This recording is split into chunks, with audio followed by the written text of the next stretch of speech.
Hello guys, welcome back to my channel. ఇవాళ అయితే మనము ఫ్రంట్ పార్ట్ కటింగ్ అయితే ఎలా చేయాలి అనేది చూద్దాం. చూస్తున్నాను కదా, ఇక్కడ బ్యాక్ పార్ట్ అయితే కటింగ్ అయిపోయింది. అండ్ ఇలా ఓపెన్ సైడ్ ఉన్నదైతే నేను ఇలా ప్లేస్ చేసుకుంటున్నా. ఓపెన్ సైడ్ ఉన్న సైడ్ అయితే నేను ఇలా ప్లేస్ చేసుకుంటున్నా.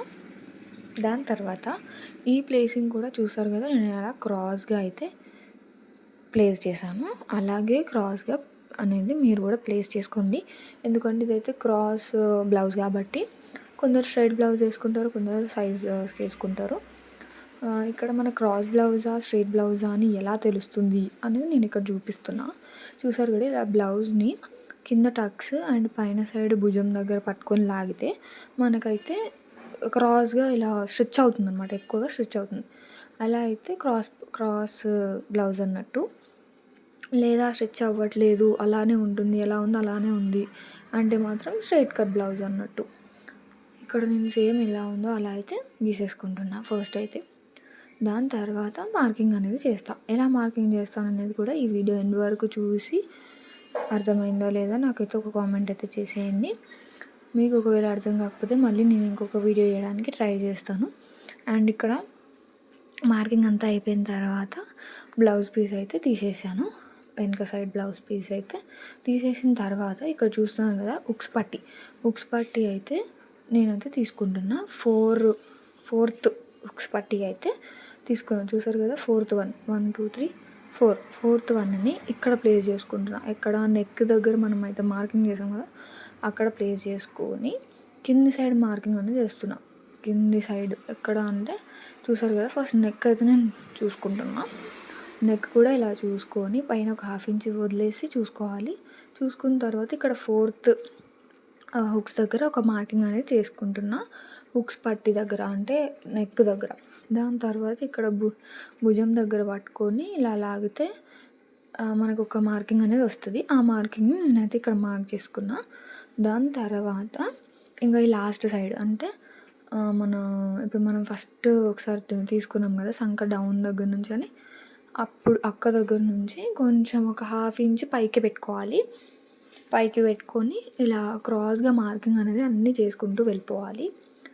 ఈ పట్టీ అయితే మనకి క్రాస్గా వస్తుంది. ఇది షేప్ పట్టీ అంటారు దీన్ని. సో అందుకని షేప్ కోసం వస్తుంది అనమాట ఆ పట్టీ అయితే. దాని తర్వాత ఇక్కడ నేనైతే నెక్ కూడా గీసేసుకున్న తర్వాత ఇక్కడ నేను ఆర్మ్ రోల్ని కొంచెం ట్రిమ్ చేసుకుంటున్నా. ఎందుకు అంటే అక్కడ మనకి కొంచెం ఏమి ఇట్లా ఫోల్డింగ్స్ లాగా రాకుండా కటింగ్ అయితే చేసేసుకున్న తర్వాత ఇక్కడ నేను హ్యాండ్స్ కూడా కట్ చేసుకుంటున్నా. హ్యాండ్స్ కూడా చాలా సింపుల్ అనమాట. చూసారు కదా, ఇక్కడ హైట్ వచ్చేసి ఇలా పెట్టుకోవాలి. Height width closing side height పెట్టుకోవాలి, విడ్త్ వచ్చేసి ఓపెనింగ్ సైడ్ పెట్టుకోవాలి. నాకు ఇక్కడ సరిపోవట్లేదు, సో కొంచెం అతుకులు అయితే పడతాయి. దాని తర్వాత మార్క్ చేసుకున్నట్టుగా డ్రా అయితే చేసేసుకోవాలి.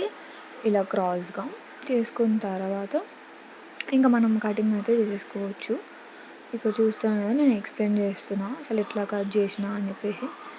దాని తర్వాత ఇక్కడ కటింగ్ అనేది చేసేసుకుంటున్నా. దాని తర్వాత ఇక్కడ మెయిన్ పాయింట్ మనము సేఫ్ పట్టీ మర్చిపోయాను. సేఫ్ పట్టీ కూడా నేను లాస్ట్గా కట్ చేస్తాను నార్మల్లీ అయితే. సో అది కూడా నేను చూపించేస్తాను ఇక్కడ. సేఫ్ పట్టీ కూడా మనం ఎలా మెజర్ చేసుకోవాలి అంటే, ఫస్ట్ మనం బ్లౌజ్కి వచ్చిన సేఫ్ పట్టీని అయితే చెక్ చేసుకోవాలి. బ్లౌజ్కి వచ్చిన సేఫ్ పట్టీ అయితే మనకి కరెక్ట్ మెజర్ అవుతుంది, కరెక్ట్గా సరిపోతుంది మనకు. సో దానికోసం అని చెప్పేసి మనమైతే ఫస్ట్ అలానే మెజర్ చేసుకోవాలి. నేను ఇక్కడ మెజర్ చేసి చూపించలేదు, బట్ చెప్తాను ఎలా చేయాలని చెప్పేసి. మనకి విడ్త్ వచ్చేసి అంటే సైడ్స్కి మనకి మొత్తానికి ఒక 11 ఇంచెస్ అలా పెట్టుకోవాలి. మనం జస్ట్ లైన్ 11 ఇంచెస్ అలా పెట్టుకున్నాం కాబట్టి 11 ఇంచెస్కి మార్క్ చేసుకోవచ్చు. దాని తర్వాత ఇక్కడ నేను చూపిస్తున్నాను చూసారు కదా, ఫస్ట్ కొంచెం హైట్ ఉంటుంది అనమాట ఫ్రంట్ సైడ్ వచ్చేసి. మళ్ళీ సైడ్స్కి వెళ్ళిపోతున్న కొద్దీ కొంచెం మనకు తక్కువ అవుతూ ఉంటుంది సేఫ్ పట్టీ అనేది. అందుకని దాన్ని అది షేప్లో వస్తుంది కాబట్టి మనం దాన్ని షేప్ పట్టీ అంటాము. సో ఇలా మార్కింగ్ అనేది చేసేసుకున్న తర్వాత మనమైతే దీన్ని కట్ చేసుకోవాలి. కింది సైడ్ ఏమో స్ట్రైట్గా కట్ చేసుకోవాలి అండ్ పైన సైడ్ వచ్చేసి ఇలా షేప్ లాగా మనం కట్ చేసుకోవాలి. షేప్ కట్ చేసుకుంటే మనకి షేప్ పట్టీ అనేది రెడీ అయిపోతుంది. దాని తర్వాత ఇక్కడ ఒకవేళ మీకు ఉంటే ఇంకా కొంచెం క్లాత్ ఉంటే ఇంకో 2 పీసెస్ కూడా కట్ చేసుకోవచ్చు. ఒక్కొక్క దానికి 2 పీసెస్ వేస్తే ఇంకా కొంచెం స్ట్రాంగ్గా ఉంటుందన్నమాట బ్లౌజ్ కూడా. ఇలా స్ట్రైట్గా నేనైతే కట్ చేసుకుంటున్నాను, నాకు కొంచెం క్రాస్ ఉందని చెప్పేసి. దాని తర్వాత ఇంకా అంతే అనమాట, బ్లౌజ్ అయితే ఫుల్ కంప్లీట్ అయిపోయింది. సో ఇక్కడ మీకు ఇంకేమైనా అర్థం కాకపోయినా నాకైతే ఒక్కసారి కామెంట్ చేయండి. మీరు కామెంట్ చేస్తేనే నాకు కూడా అర్థమవుతుంది మీకు అర్థమవుతుందా లేదా అని చెప్పేసి. So thanks for watching guys.